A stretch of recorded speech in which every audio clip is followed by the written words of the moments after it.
It's lovely to have Alicia present alongside, because I think it really reinforces the idea that in the struggle that we've had in terms of if you're screening, if you're diagnosing, you're doing that for a purpose, right? You're doing that to try and link families to meaningful support and help in their community in a way that they can realistically access it.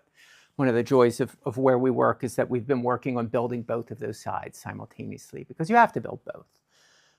Unfortunately, sometimes screening comes first, right? We're identifying a huge problem, and then we're trying to catch up in terms of diagnosis, and then we're trying to catch up in terms of service. And so it's been lovely to be able to be in an environment where we can try and make a difference on all of those fronts over time. I'm going to now speak a little bit more detail about how we've been using the tele-ASD-PEDS, which is our teleassessment tool that, as we've talked about, has been our attempt at solving some of the unique barriers that exist in our location. We have unique barriers of geography is a huge one for us in Tennessee, because we're so distributed, because we do not have a train system or a bus system, that we don't have the ability to actually connect with many families. I would say that as I go through this work, it's important to highlight that we never meant telemedicine to be the single solution to problems. As we develop this teletool, we also have been developing an in-person tool, right? So you'll see in many ways that the components of this can be done well, if not better, actually, in a local environment with someone who knows these presses and can deliver them effectively on their own versus talking a parent or someone else through them. But for us, it's been a really helpful piece of the solution towards realizing early identification and active support on a population level. I already mentioned before the origins of our telemedicine work. We're training providers in the STAT, a lovely tool, but with several flaws to it. One, it's expensive. Two, there are a lot of intellectual property issues with it, meaning that it's hard to get into different locations. We were just in this fortunate scenario where my predecessor, my former boss, was the author and the tool developer. So we could use it for free. So it made it a lot of sense to do that. But that has not been the case globally and has presented some barriers. So we were thinking about using some of the principles from the STAT and other high quality assessments to really kind of develop a tool that a single provider could use in a location to recognize many profiles of autism. Whoops. When we think about assessment of all toddlers, young children with autism in clinical settings, we're usually presenting social communication presses. We're presenting a toy or a snack, or we're holding something out of reach, or we're trying to be fun or silly in observing sort of the characteristics of the child in reaction to those presses, and understanding if we're seeing specific deficits or excesses that might be tied to a presentation of autism, right? So we do simple things like giving a jar of high quality snacks to a young child. Let's see if I can get this to play. You can have some.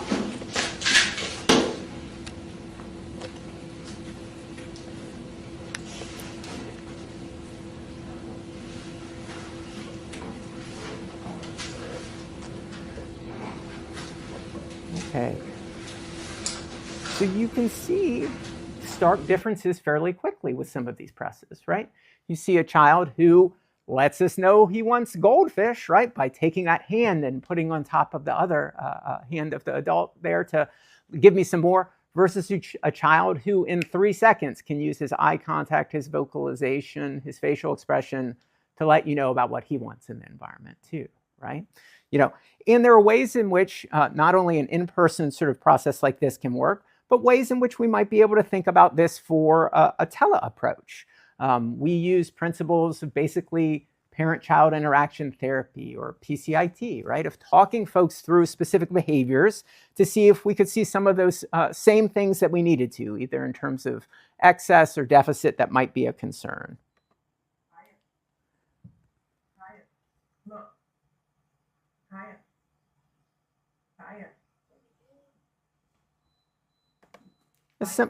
a simple paradigm, right? Where calling a child's name or trying to get them to respond to joint attention as someone via distance talks a parent going through that. But we can also think about how we could use telemedicine to zoom into unique environments, like a child playing with their most favorite toy in their most familiar environment.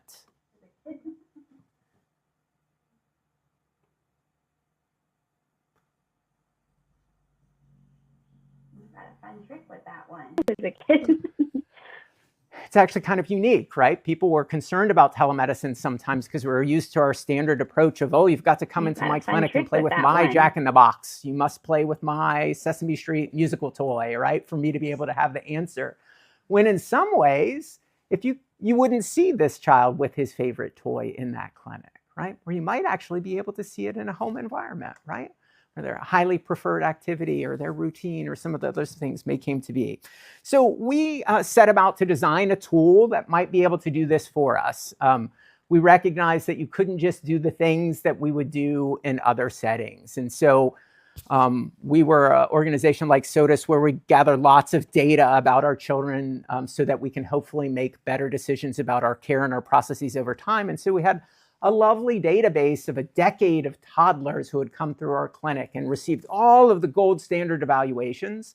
And we asked our data scientists to tell us, well, what are those most important things that we see in evaluations? What are the characteristics that you have to see to feel confident in a diagnosis around autism, right? And we did this across a huge group of kids, a huge group of clinicians, and ended up with some very simple solutions from a data perspective, which said like, well, these are probably our 7 key things that we should look for in an evaluation. And then what we did is we translated over saying like, okay, well, if those are the 7 key things, how could we enable ourselves to see those things in the home? How could we do it without expensive toys or a kit or a standardized Jack-in-the-Box, right? Could we do that with the toys that are familiar to a parent and the child within the home to be able to evaluate autism? And we generated the tele-ASD PEDS from that in talking to parents, in talking to clinicians, and talking to diagnostic providers. We said, what are the things that we could do to be able to generate sort of the things we need to feel confident about what should happen next with the child? And so we developed a tool that has a 7-item sort of scoring to it and involves simple tasks that, not surprisingly, exists in many of the other standard sort of assessment tools that we have for autism. We call a child's name. We have a parent play with the child. We try and get routines going. We hold things out of reach or force them to engage in a behavior to request something that they really, really want. And we spend time not engaging with them at all, just to observe what they're doing in their environments at home. And as I mentioned before, we started this during COVID, and then we ended up at a spot where we pushed this out for free use without having all the data we would like to have behind it to large communities, and started to see some pretty powerful things that in certain circumstances you could identify with high levels of accuracy. We're talking over 90% of the time, agreement with in-person assessments, telemedicine-based sort of classification. When we were finally able to come back from lockdown, we had seen such success that we wanted to do a very large trial of our telemedicine tool to really truly understand its psychometric properties, how it could be used, and fundamentally what the limits of the tool are, right? I think one of the most important things in the talks that I give around the TAP are really saying transparently, let's talk about the limits of the tool as well, right? We should be doing that about all of our assessment instruments, from our screeners to tools that we may care about intensively. We should transparently talk about what works well and where we might have some vulnerabilities that need to be addressed over time. So we did a trial. I was really fortunate to be able to partner with Dr. Sally Ozenoff, who is a very esteemed psychologist at UC Davis at the Mind Center, to develop a trial where we compared children who were randomized to receive either telemedicine or in-person assessments, where we looked not only at the accuracy of the tool, but we also looked at what was happening when they were identified. So what was the family's perspective? What was happening over the next 3 to 6 months? Were they able to use that telemedicine tool assessment to get help and services, or did they feel like they were left all on their own and isolated, right? We wanted to transparently ask those questions.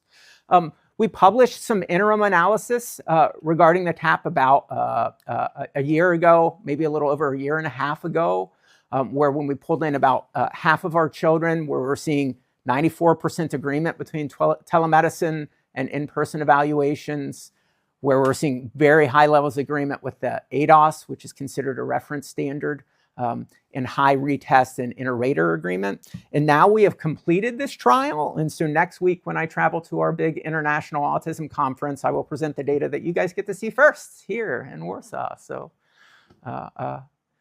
this is a very busy slide, but talks about all the children that came through our study, both at Vanderbilt and at Davis. We had 332 who were in this trial. Some, and I think this is really important to point out from the beginning, where at young ages, we still have diagnostic uncertainty, right? That happens in person, that happens in telemedicine settings, that happens from extensive evaluations and more abbreviated evaluation, that happens in our study. But in those circumstances where we're able to make a diagnostic determination, if you look at agreement again, we're seeing agreement close to 91%. Pretty powerful, right? And then the other things that I'm pretty proud of in this study are that we were serving a very diverse group of children. We weren't just serving boys, which is a challenge of autism research historically. We had almost or approaching 40% female sample. We were serving a fairly diverse sample that's very representative. It's actually more representative of underserved communities in our state than any other study that we've done before. And we were serving children who were coming from a lot of different referral environments. Sometimes it was their pediatrician. Sometimes it's parents who were concerned. Other times they were receiving early intervention services. And they came from great distances as well.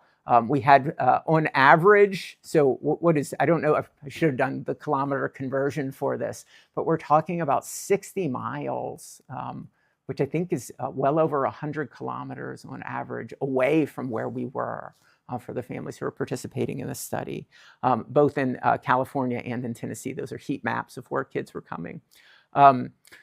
And we also had families that had very limited resources who were participating in this study too. So we weren't just serving families of very well-educated and well-resourced families. We had actually 54% below our median income level, and where education was quite diverse too, which is not common for research studies and autism research studies. So again, we're seeing high levels of agreement. We're also seeing children who don't have autism, who are similarly sort of identified as not having concerns, with high levels of accuracy as well, but also some cases where we know we're going to have to follow children over time, where we have uncertainty. And I think that's one of the carry forwards of a lot of the novel work and assessment, is that you will have many children where you need to follow them over time, where our binary classification of saying, yes, it's autism or no, it's not, is really quite artificial sometimes, right? That neurodevelopment is quite complex and children are quite complex. And our terms might need to equally become so complex over time, but they're not quite there. I'm going to skip this slide, but present you with sort of where we end up in terms of using a tool like this, in terms of our ultimate level of accuracy. If you look at sort of the sensitivity and specificity for this tool as we put it out there with its original cutoff of 12, which is highlighted there, you're actually ending up with this area under the curve of 0.91. You know, pretty high sensitivity and specificity. If I dare folks to actually go to the ADOS toddler module and look at the same statistics that are in there and tell me if there's a clinically significant, meaningful change between the two instruments, or if you're actually able to use something different in a different context to identify accurately many children. And I would also put my numbers in terms of diversity and education and the type of children that we included far above those in terms of the development or validation samples of that instrument. And then we also have lots of data from our families who have told us that this may be actually a more satisfying experience than some of our traditional approaches to assessments. Some of our traditional approaches to assessment, again, as we described in the beginning, are very long. They're very intensive. It requires families traveling and staying a day, 2 days, versus being able to have a clinician come into your comfortable environment to be able to potentially provide you with an answer to a very, very important and scary question in a time-efficient way, right? And so a lot of import should be placed on this slide in terms of how caregivers are telling us about this, how they're telling us that, yeah, you're seeing many of the behaviors I'm concerned about, but maybe not all of them too, right? This slide would say that there's some things that this is limited in as well, right? We may not get all of those things in that situation, but I think fairly important data, just as the psychometrics are important as well. So we've learned that using something like the TAP in a telemedicine way, also likely using this as an in-person sort of assessment, I suspect that the psychometric functioning would actually be higher because you would have clinicians who know how to do this without also having the dog in the video or having 3 other siblings running through the video, right? Of knowing exactly what the presses are, that when we do some of the validation of that in-person sort of assessment, that you're going to end up with very, very high levels of accuracy there. We're seeing strong correspondence between this and other developmental assessment measures, not only autism assessment measures, but we've developed paradigms for looking at other developmental skills. We will use the developmental profile 4 to look at sort of a metric of cognitive and learning skills for these kids, and it corresponds really well with our in-person variants of that. We're also getting very positive caregiver experiences of telehealth. But what should we be doing or what from here, right? We know we can, and how do we motivate our systems, right? And does it make a difference, right? Alicia spoke to this a little bit before, that we're trying to understand how this works across our state. We're simultaneously doing a rigorous evaluation to understand, are there any unintended consequences of doing this as well? My former boss, the person who created the stat, when we were pushing out some of this, had the charge of like, we don't want to be furthering a digital divide, right? You don't want to be creating a tool that only folks who know how to use this technology or have the resources to access, that you're serving them and serving them quickly, while simultaneously you're creating a longer wait for those without, right? And I think it's a very valid question that we should have data about, not just hypotheses.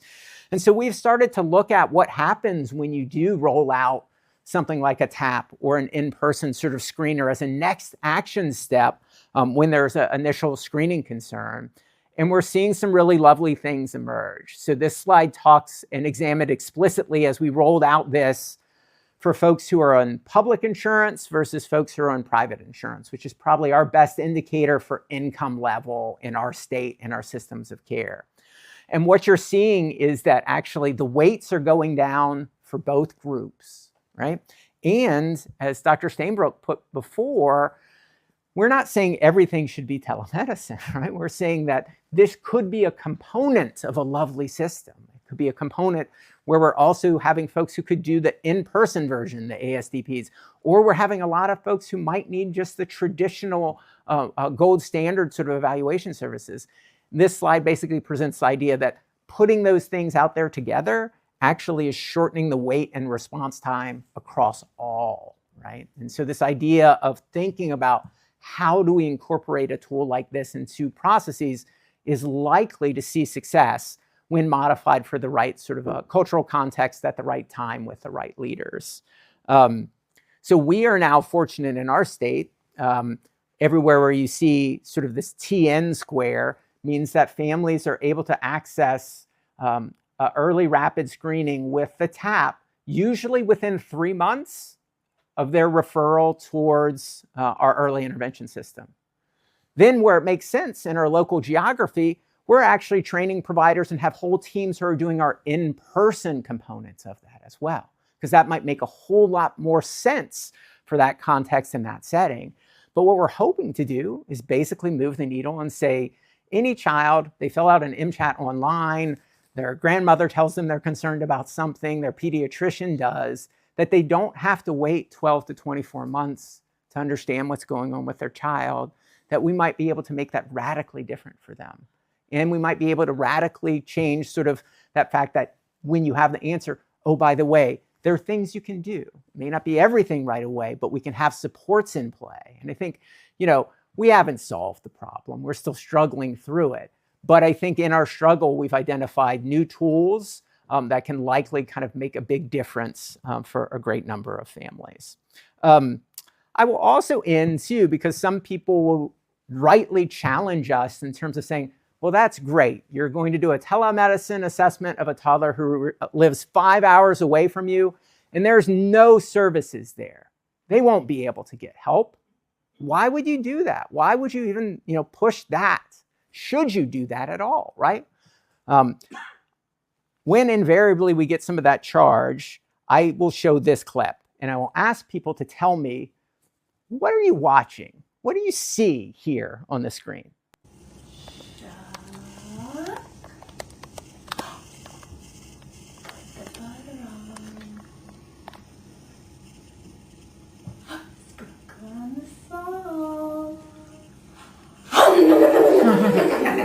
Oh, it is so good.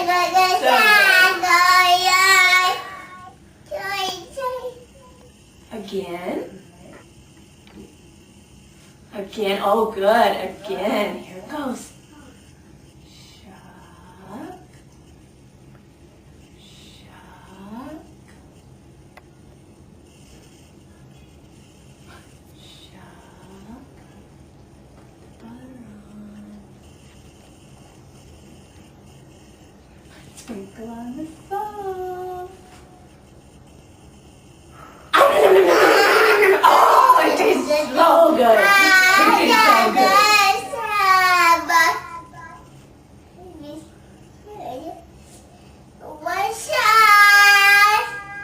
Shuck.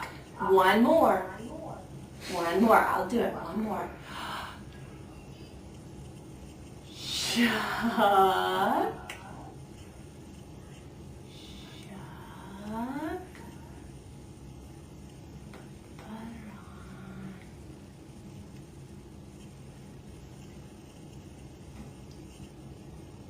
Sprinkle on the salt.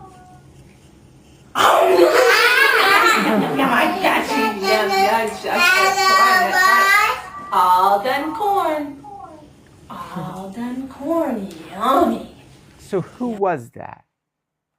Was that our lead expert trainer in ABA intervention within our Vanderbilt program, who trains folks to provide early start Denver model based intervention everywhere around the country?